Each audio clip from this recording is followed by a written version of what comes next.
नमस्कार, मैं रवीश कुमार। दोस्तों, क्या आपने अभी तक वह खबर नहीं सुनी? दरअसल राहुल गांधी ने जो एटम बम बीजेपी के माथे पर फोड़ा है, उसकी वजह से मोदी की झोलझाल कंपनी ईवीएम तहस नहस हो गई है। दोस्तों, राहुल गांधी ने ईवीएम का भी पोस्टमार्टम कर दिया है। अब मोदी का क्या होगा? दोस्तों, यह खबर सुनकर आपकी आंखें भर आई होंगी और दिल में भी गुस्सा आ गया होगा, है ना? तो आइए पूरी खबर को शुरू से लेकर अंत तक ऐसे अंदाज में देखते हैं जिससे आप वीडियो में बने रहेंगे। और हां, वीडियो को पूरा देखकर वीडियो को लाइक और सब्सक्राइब भी करें। बल्कि मोदी के सत्ता के नियंत्रण रूम यानी कि बीजेपी की झोलझाल कंपनी पर सीधा हमला बोला। कैसे ईवीएम से लेकर वोटर लिस्ट तक और चुनाव आयोग से लेकर मीडिया तक पूरा तंत्र एक राजनीतिक जादूघर में बदल चुका है, जहां वोट की नहीं, मैनेजमेंट की गिनती होती है। सोचिए, वोटर आईडी से आधार लिंक किया गया और फिर एक एल्गोरिदम तय करता है कि किस वोटर को लिस्ट से हटाना है। आधार डुप्लीकेट है, वोटर डिलीट। एड्रेस गलत है, delete. of Election Commission allowing cheating in a seat in Karnataka. Phone number नहीं है, डिलीट। और ये सब किसके पास गया? ना तो चुनाव आयोग के पास, ना नागरिकों के पास। ये डेटा पहुंचा एक प्राइवेट कंपनी के सर्वर में, जिसका मालिक कौन है ये आज तक किसी ने नहीं बताया। अब आप कहेंगे, क्या ये सिर्फ एक अफवाह है? लेकिन राहुल गांधी ने इस डेटा को सुप्रीम कोर्ट के वरिष्ठ वकीलों के साथ सार्वजनिक किया है। उन्होंने बताया कि आरटीआई के जरिए मांगे गए जवाब नहीं मिले, लेकिन जो लीक रिपोर्ट्स सामने आई उनसे पता चलता है कि करोड़ों वोटर सिर्फ इसलिए लिस्ट से काट दिए गए क्योंकि वे सत्ताधारी दल के वोट बैंक में फिट नहीं बैठते थे। अब मोदी सरकार की चुप्पी अपने आप में एक कबूलनामा बन गई है। अगर ये आरोप झूठे हैं तो खुलकर डिबेट क्यों नहीं होती, खुली जांच क्यों नहीं होती? क्यों राहुल गांधी को सिर्फ एक विघ्न संतोषी कहकर बात खत्म कर दी जाती है? क्या सरकार डरती है कि अगर यह मुद्दा गहराया तो 400 सीटों का सपना नहीं, एक महाघोटाले की सच्चाई बन जाएगा? क्या ईवीएम सिर्फ एक मशीन है या एक साजिश? राहुल गांधी ने साफ कहा, अगर सत्ता को अपने ऊपर भरोसा है तो एक बार चुनाव बैलेट पेपर से कराकर देख लो। अगर नतीजे वही आए तो हम हार मान लेंगे, लेकिन अगर फर्क आया तो देश को समझ आ जाएगा कि असली खेल क्या था।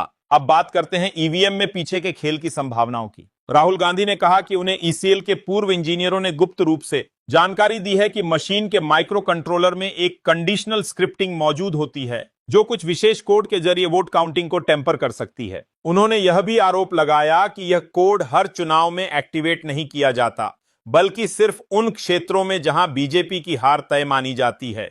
इसका सबूत कांग्रेस के पास उन 37 निर्वाचन क्षेत्रों की रिपोर्ट है जहां हर बार मशीनों में एक समान वोट शिफ्ट पैटर्न मिला, यानी वोट किसी और के नाम पर डला लेकिन काउंटिंग में किसी और के खाते में गया। यह आरोप अब अटकल नहीं, डिजिटल फोरेंसिक रिपोर्ट के साथ पेश किया गया है। लेकिन चुनाव आयोग ने क्या कहा? मशीनें पूरी तरह सुरक्षित हैं। मतलब कोई आपको थप्पड़ मार दे और कहे घबराइए मत, यह सिर्फ हवा का झोंका था। अब बात मीडिया की। जिस प्रेस कॉन्फ्रेंस में यह सब हुआ, वहां ना कोई बड़ा चैनल पहुंचा, ना किसी ने लाइव टेलीकास्ट किया। जी न्यूज, रिपब्लिक, टाइम्स नाउ, सबने इसे नॉन न्यूजवर्दी इवेंट बताया। मतलब कि दिखाने लायक मिर्च मसाला नहीं है। और उसी दिन अगर प्रधानमंत्री ने एक रोड शो किया तो हर चैनल ने 45 मिनट का बुलेटिन चला दिया। राहुल गांधी ने पूछा, क्या अब लोकतंत्र केवल मोदी के इवेंट्स तक सीमित है? हेडलाइन देखिए, ईवीएम और वीवीपैट मशीनें एक और जांच में पास। चुनाव आयोग ने कहा, नहीं हो सकती छेड़छाड़। ज्ञानेश कुमार कह रहे हैं, छेड़खानी मुमकिन नहीं है। क्यों? क्योंकि उन्होंने कुछ साइंटिस्ट बुलाए, इंजीनियर बुलाए, मशीन को देखा, परखा और फिर कहा सब सही है। लेकिन सवाल यह है, जब सुप्रीम कोर्ट के वकील खुलेआम भीड़ के बीच चौराहे पर कह रहे हैं कि हमें मशीन दो, हम हैक करके दिखाते हैं, तो उन्हें क्यों नहीं दी जाती मशीन? क्यों डर है कि दूध का दूध और पानी का पानी हो जाएगा? क्या संस्थाएं इतनी कमजोर हो गई हैं कि एक वकील की चुनौती से ही लड़खड़ाने लगती हैं? और दोस्तों, जब जब आप इस सिस्टम से सवाल पूछते हैं, वो कहता है विश्वास रखिए, लेकिन लोकतंत्र विश्वास पर नहीं, पारदर्शिता पर चलता है। अब आप ही सोचिए, जब हर बार जांच वही करेगा जो खुद आरोपों के घेरे में है, तो हर बार नतीजा क्या निकलेगा? वही, मशीन पास हो गई, जांच पास हो गई, सवाल फेल हो गया। और इसीलिए सवाल फिर से उठेगा, कब तक हम एक ऐसी मशीन को सर पर बिठाएंगे जो जवाब देने से इनकार करती है? अब जरा ध्यान दीजिए, पनवेल, अलीबाग, अरडी, यवला, चंडीगढ़, कोल्हापुर उत्तर और मांझल गांव, यहां मॉक पोल हुआ। ईवीएम रिजल्ट को वीवीपैट पर्चियों से मिलाया गया और कोई गड़बड़ी नहीं मिली। अब आप सोचिए, या तो ये लोग खुद को बहुत ज्यादा होशियार समझते हैं या हमें बिल्कुल मूर्ख, क्योंकि जांच किसने की? चुनाव आयोग ने, वही चुनाव आयोग जो पिछले कई सालों से हर मंच पर खड़ा होकर कहता है ईवीएम पाक साफ है, वही चुनाव आयोग जिसने कभी भी स्वतंत्र एजेंसी या चुनौती देने वालों को मशीन छूने तक नहीं दी। तो फिर भाई, जब आप खुद ही जांच करोगे, खुद ही रिपोर्ट लिखोगे और खुद ही प्रेस रिलीज भेजोगे, तो क्या उम्मीद की जाए कि आप कहोगे हां गड़बड़ी है? कोई अपने बच्चे को चोर कहता है क्या? अब देखिए ताजा खबर क्या कहती है। 2024 के महाराष्ट्र विधानसभा चुनाव में जिन ईवीएम और वीवीपैट मशीनों की बंड मेमोरी या माइक्रो कंट्रोलर की जांच की मांग की गई थी, वे सभी मशीनें डायग्नोस्टिक टेस्ट में सफल पाई गईं। और फिर वही रटा रटाया वाक्य, मशीनें पूरी तरह से सुरक्षित हैं, छेड़छाड़ से मुक्त हैं। अब आप सोचिए, जब चुनाव आयोग खुद ही कहता है कि मशीन में छेड़खानी नहीं हो सकती और फिर खुद ही जांच करता है, तो नतीजा क्या निकलेगा? वही, हम जीत गए, सवाल हार गया। लेकिन दोस्तों, लोकतंत्र में जांच वो नहीं होती जो खुद को सही साबित करे, जांच वो होती है जो सवालों को जगह देती है। आप क्यों नहीं किसी स्वतंत्र संस्था, आईआईटी के एक्सपर्ट्स या फिर सुप्रीम कोर्ट द्वारा नियुक्त ऑब्जर्वर से जांच कराते? क्योंकि आपको भरोसा नहीं है मशीन पर, बल्कि डर है सवाल से। और यही डर सबसे बड़ा सबूत होता है कि कुछ ना कुछ छिपाया जा रहा है।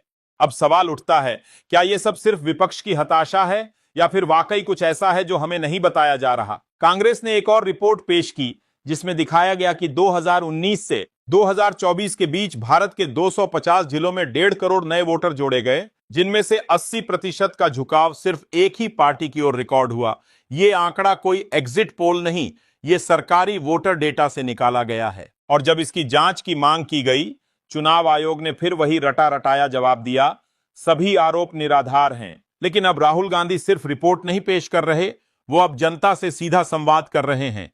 मेरा वोट मेरा हक आंदोलन के बाद अब एक नया डिजिटल प्लेटफॉर्म लॉन्च हो चुका है, जहां आम नागरिक अपने वोट का डेटा ट्रैक कर सकता है। उन्होंने कहा, अगर सिस्टम नहीं बताएगा कि आपने वोट डाला या नहीं, तो अब जनता खुद डाटा जनरेट करेगी। इस सिस्टम में वोटर अपने नाम, बूथ और वार्ड से जुड़ी जानकारी डालकर देख सकते हैं कि उनका वोटर रिकॉर्ड अपडेट है या नहीं, और अगर नहीं है तो सीधा शिकायत दर्ज कर सकते हैं, जो पार्टी की लीगल टीम चुनाव आयोग और कोर्ट में लेकर जाएगी। अब सवाल उठता है, अगर यह सब चुनाव आयोग की आंखों के सामने हो रहा था, तो ईसी चुप क्यों था? या फिर पूछा जाए कि ईसी खुद इस साजिश में शामिल था? चुनाव आयोग को अब संवैधानिक संस्था कहना बंद कर दीजिए, क्योंकि यह अब सत्ता के बूट पॉलिश करने वाली एजेंसी बन चुकी है। चुनाव आयोग ने जब राहुल गांधी ने वोटर लिस्ट मांगी, तो मशीन रीडेबल फॉर्म में देने से मना कर दिया। क्यों? ताकि विपक्ष खोज ना पाए कि कहां कहां से चोरी हुई है। आयोग ने एक पीडीएफ फेंक दी, जिसमें ना ठीक से नाम पढ़े जाते हैं, ना पैटर्न समझ आता है।